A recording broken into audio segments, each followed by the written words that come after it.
Tout pour investir. Dose d'économie. Bonjour Nicolas. Bonjour. Dose d'économie et petite dose de froid. Si vous êtes à Paris comme nous, c'est vrai que ce matin, il faisait un peu moins chaud. Alors peut-être que vous allez regarder de plus près votre compteur électrique maintenant que le froid revient. Et la question, c'est va-t-on brider ces compteurs en cas de très très grand froid? Pas le petit frima qu'on a là. Le gouvernement prépare une expérimentation qui va dans ce sens. Est-ce que vous pouvez nous rappeler ou nous apprendre ce que c'est, Nicolas? Eh bien, il s'agit d'un projet de décret pour l'instant qui prévoit effectivement de réduire la puissance de quelques compteurs Linky s'il y a des pics de froid, tout simplement. Donc la puissance serait réduite de moitié pendant un maximum de 4 heures dans une journée. Ce serait soit dans la fourchette entre 6h30 et 13h30, soit le pic absolu de consommation dans un pays comme le nôtre, c'est entre 17h30 et 20h30. Alors c'est une réduction de puissance dont on parle, c'est pas une coupure, et ça permettrait d'avoir les essentiels du foyer qui continuent à fonctionner. Vous pouvez garder le réfrigérateur, le ballon d'eau chaude, la pompe à chaleur, mais c'est vrai que si en même temps vous ajoutez toutes les autres machines du foyer, lave-vaisselle, lave-linge, sèche-linge et je ne sais quoi encore, à ce moment-là, il y a vraiment un risque, effectivement, ça disjoncte, tout simplement parce que la puissance aurait été divisée par 2. La puissance devrait passer de 6 kVA, qui est la puissance moyenne d'un foyer, à 3 kVA pendant 4 heures. Bon, qui serait concerné? Alors c'est là, c'est une expérimentation. Donc on parle de 200 000 foyers. Ah oui, mais qui? Selon quels critères? Et selon la base du volontariat ou pas la base du volontariat? C'est là toute la question qui est posée.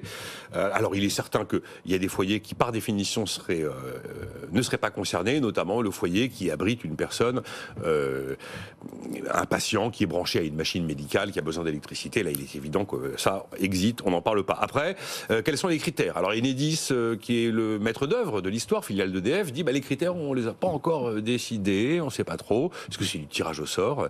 Et puis il y a le Conseil supérieur de l'énergie qui demande quand même que dans ces conditions-là, on puisse permettre à un foyer de dire non, de refuser. Bon, visiblement, tout n'est pas tranché, puisqu'on parle d'un projet de décret qui sera soumis le 26 octobre au Conseil supérieur de l'énergie, le CSE. Voilà où nous en sommes.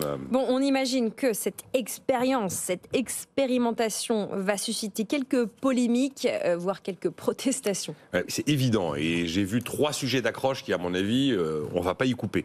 Effectivement, est-ce que les gens sont volontaires ou pas volontaires? Est-ce qu'ils ont la possibilité de dire non ou pas? Deuxième sujet, c'est que, est-ce que c'est inscrit dans les contrats? Est-ce que dans votre contrat qui prévoit le mode de fonctionnement de votre relation avec votre fournisseur, il est prévu qu'on puisse vous réduire l'intensité du compteur, ou en tout cas la puissance du compteur, si tout d'un coup la température descendait trop basse? C'est pas du tout certain. Et puis, y a-t-il ou pas compensation financière en cas de réduction? Mais si le contrat ne le prévoit pas, il serait cohérent qu'il y ait une compensation financière.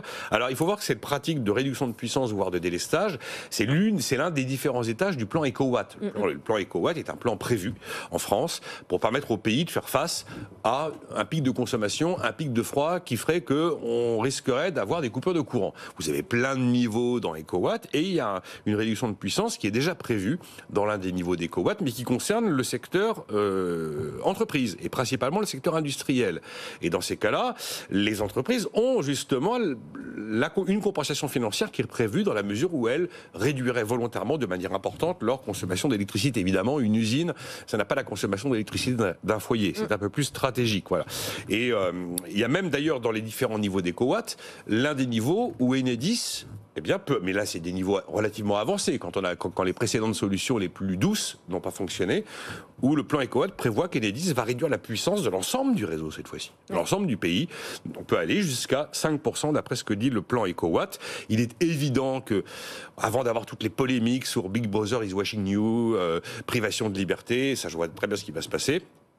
Et puis d'avoir à nouveau toute la théorie du complot autour du compteur Linky, à qui on a prêté tous les vices que la planète pouvait imaginer lorsqu'il est apparu, avant d'en arriver à ces solutions qui sont bien sûr des solutions extrêmes. Il y a tous les éléments qui précèdent dans EcoWatt qui auront été engagés. Et le premier d'entre eux, c'est un matin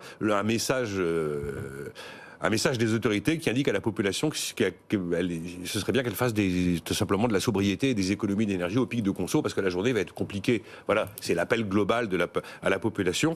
Vous observerez que les appels à la sobriété qui ont précédé l'hiver 2023, ils ont marché. Ils ont fonctionné, et même les résultats, on les voit encore aujourd'hui, et on les voit pas qu'en France, on les voit également partout en Europe, ce qui veut dire que l'appel à la responsabilité naturelle des individus, entreprises, ménages, est quand même quelque chose qui n'est pas complètement à jeter aux orties. Donc avant de rentrer dans les extraordinaires débats, tranquille, hein. C'est vraiment une solution extrême, une solution ultime quand les autres n'ont pas fonctionné. Je rappelle que pour l'instant, l'horizon est plutôt dégagé pour l'hiver qui vient, stock de gaz parfaitement bien rempli.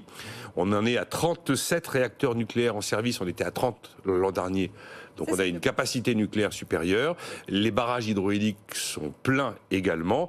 Donc la seule incertitude pour l'instant pour l'hiver qui vient, c'est la météo. Est-ce qu'on aura des températures normales de saison ou est-ce qu'on fait des moins 10, moins 15 ? Bon, voilà.